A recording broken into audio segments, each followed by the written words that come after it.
নমস্কার বন্ধুরা, আবারও একটা নতুন রেসিপিতে সবাইকে অনেক অনেক স্বাগত। তো চলো আজকের রেসিপি শুরু করা যাক। আজ আমি কাঁঠাল বীজের ধোকা বানিয়ে দেখাবো। এই যে কাঁঠাল বীজ দিয়ে এটা বানিয়েছি, আর এইভাবে আলু গাজর দিয়ে এই তরকারিটা করেছি। তো খেতে কিন্তু অসাধারণ হয়েছিল। তো কিভাবে বানাচ্ছি আপনারা দেখতে থাকুন। ভিডিওটা প্রথম থেকে শেষ অবধি দেখার অনুরোধ রইল সকলকে। তো অবশ্যই কাঁঠাল বীজের যেহেতু ধোকা বানাচ্ছি, কাঁঠাল বীজটা চাই। তো কাঁঠাল বীজটা এটা ভালোভাবে ধুয়ে নিয়েছি, ধুয়ে এভাবে ছোট ছোট টুকরো করে নিচ্ছি আমি সমস্ত বীজটাকে। দিয়ে এবার এই মিক্সির জারের মধ্যে আমি কাঁঠাল বীজগুলো দিয়ে দেবো একে একে। সমস্ত বীজটাকে এইভাবে দিয়ে দিচ্ছি আমি।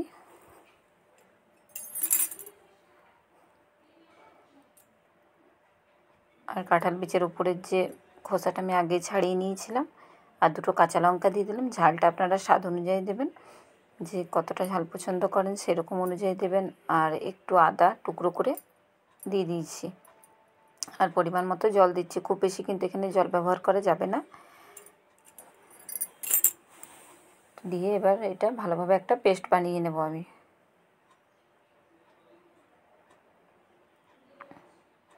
দেখুন মিহি একটা পেস্ট বানিয়ে নিয়েছি। একদম একদম জল বেশি নেই, যতটা প্রয়োজন ঠিক ততটাই জল দিয়ে আমি কিন্তু বেটে নিয়েছি। এবার এটা একটা বাটির মধ্যে আমি নিয়ে নিচ্ছি।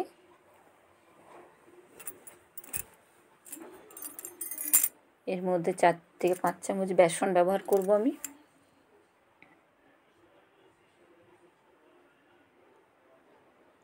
এর চেয়ে বেশি আর ব্যবহার করার প্রয়োজন নেই। 5 চামচ বেসন মানে অনেক হয়েছে। পরিমাণ মতো নুন দিয়ে দিলাম।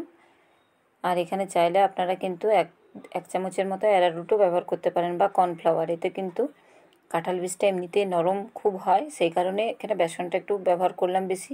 কারণ তাছাড়া নরম হয়ে রান্না করার পর কিন্তু এটা ভেঙে যেতে পারে।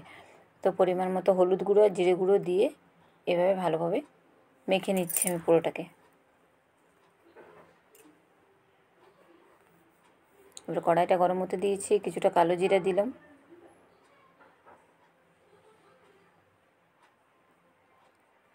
একটু জোয়ান দিলাম,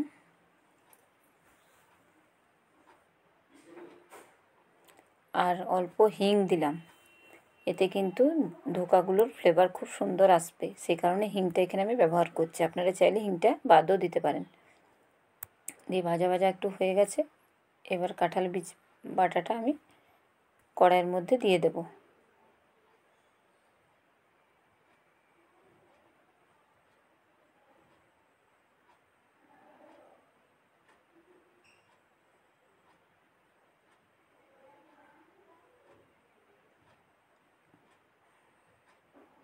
দিয়ে এবার ভালোভাবে নেড়ে নিতে হবে আমাকে, তা না হলে তলায় ধরে যাবে। আর বেশ শুকনো শুকনো করে নিতে হবে এটাকে। এই এই সময় গ্যাসের ফ্লেমটা কিন্তু একদমই কম রাখতে হবে। এই যে কড়াইয়ের তলায় বসে যাচ্ছে, আমাকে অনবরত নেড়ে চেড়ে একটু শক্ত করে নিতে হবে এটাকে।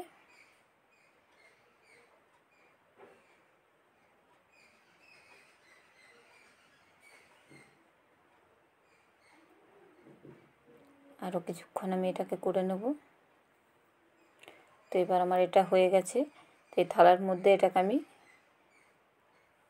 নামিয়ে ধোকার আকারে কেটে নেব। তো থালাটাতে একটু তেল ব্রাশ করে নিলাম। এবার আমি মিশ্রণটা ঢেলে দেবো থালার মধ্যে।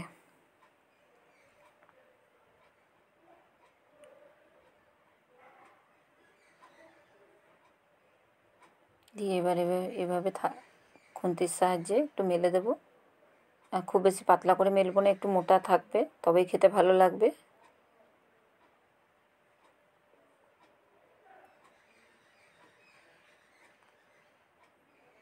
তো এইভাবে মেলে দিলাম, আর কিছুক্ষণের জন্য ফ্রিজে রেখে দিলাম আমি। তাড়াতাড়ি করার জন্য এটা একটু ঠান্ডা হলে কাটতে সুবিধা হবে। আর কিছুটা নারকেল কুচি নিয়ে নিয়েছি, টমেটো নিয়ে নিয়েছি, আর গোটা জিরে 1/2 চামচ, আর গোটা ধনে 1/2 চামচ। একটু জল দিয়ে দেব।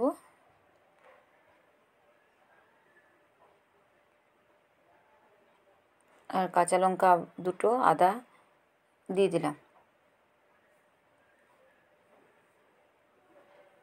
দিয়ে একটু জল দিয়ে এটার একটা পেস্ট তৈরি করে নেব আমি। এই মশলাটা এখানে ব্যবহার করবো আমি। এই যে পেস্ট আমার তৈরি হয়ে গেছে। এবার আবারও কড়াইটা গরম হতে দিয়ে দিয়েছি। আর এখানে একটু আলু কুচি করে নিয়ে নিয়েছি আর একটু গাজর নিয়েছি। আপনারা চাইলে যে কোনো সবজি অ্যাড করেও এটা করতে পারেন, আবার যে কোনো আলু বা সবজি বাদ দিয়েও কিন্তু এই রান্নাটা করে নিতে পারেন, খেতে কিন্তু খুব সুন্দর হয়। তো আমি এখানে একটু অন্যরকমভাবে করার জন্য এখানে একটু গাজর আর আলু অ্যাড করেছি। তো কড়াই গরম হতে দিয়ে দিলাম, বেশ খানিকটা সাদা তেল দিয়ে দিলাম।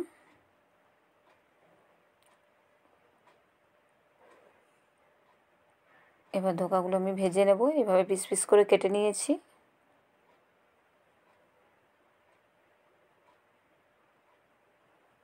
তো একটু লাল লাল করে ভেজে নেব উল্টে পাল্টে। যেগুলো ভাজা হয়ে গেছে এবার তুলে নেব। এইভাবে সব ধোকাগুলো আমি কিন্তু ভেজে নিচ্ছি। সবগুলো ভাজা দেখানো সম্ভব নয়, কারণ ভিডিওটা অনেক বড় হয়ে যাবে, সেই কারণে যতটা সম্ভব ছোট করে বানানো হয় আমাদের। তো এই যেগুলো সব আমি করে নিয়েছি, ভেজে নিয়েছি। এবার আমি রান্নাটা করে দেখাবো। তো সরিয়ে রেখে দিলাম। গরম হয়ে গেছে কড়াইটা। এবার 5 ফোড়ন দিয়ে দিলাম একটু।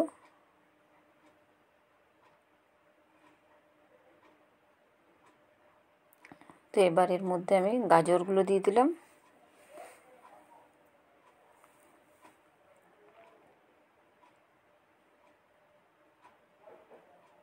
আর আলুগুলো যেগুলো কেটে রেখেছিলাম সেই আলুগুলো দিয়ে দিলাম। দিয়ে এবার 3 থেকে 4 মিনিটের মতো নেড়ে চেড়ে একটু ভেজে নেব। পরিমাণ মতো নুন দিয়ে দিলাম।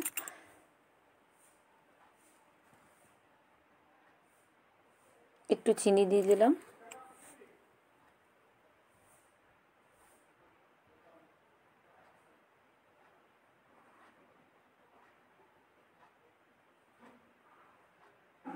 হলুদ গুঁড়ো দিয়ে দিলাম পরিমাণ মতো। আর বেটে রাখা মশলাটা এখানে দিয়ে দিলাম পুরোটা। দিয়ে এবার আবারও কিছুক্ষণ নেড়ে চেড়ে নেব আমি।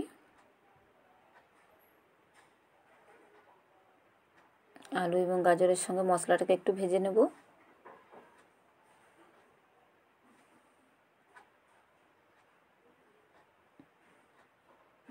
এবার মিক্সির জারটা ধুয়ে জল দিয়ে দিলাম। দিয়ে কিছুক্ষণ ফুটতে দেব।